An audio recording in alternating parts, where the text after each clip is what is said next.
আসসালামু আলাইকুম ওয়া রাহমাতুল্লাহি তাআলা ওয়া বারাকাতুহু ওয়া মাগফিরাহ। প্রিয় দেশবাসী, যে আপনারা সকলে 26শে এপ্রিল রোজ শনিবার ঢাকা ঐতিহ্যবাহী সোহরাওয়ার্দী উদ্যানে সমাবেত হয়ে সকলে ঐক্যমতে ঐক্যভাবে আমরা দেশবাসী সকল আল্লাহ প্রেমিক, রসুল সাল্লাল্লাহু আলাইহি ওয়াসাল্লাম প্রেমিক সকল সুন্নি মুসলমান আল্লাহ প্রেমিক সকলের প্রতি আমার উদাত্ত আহ্বান, আমরা সকলেই আমরা যেন সেই ঢাকা সোহরাওয়ার্দী উদ্যানে সুন্নি মহাসমাবেশে সমবেত হয়ে আমাদের এই মহাসমাবেশকে যেন সাফল্যমণ্ডিত করতে পারি, সুন্দর করতে পারি, দুনিয়া আখিরাতের কল্যাণ উপার্জন করতে পারি।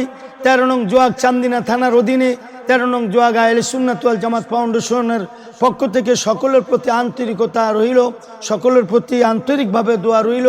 সকলকে যেন আল্লাহ এই নেক আমল করার এই নেক সমাবেশে উপস্থিত হয়ে আল্লাহ রাসূলের রেজামন্দি হাসিল করতে পারি। আল্লাহ যেন আমাদের সকলকে তৌফিক দান করে। আমা তৌফিক ইল্লা বিল্লাহ। আসসালামু আলাইকুম ওয়া রাহমাতুল্লাহ।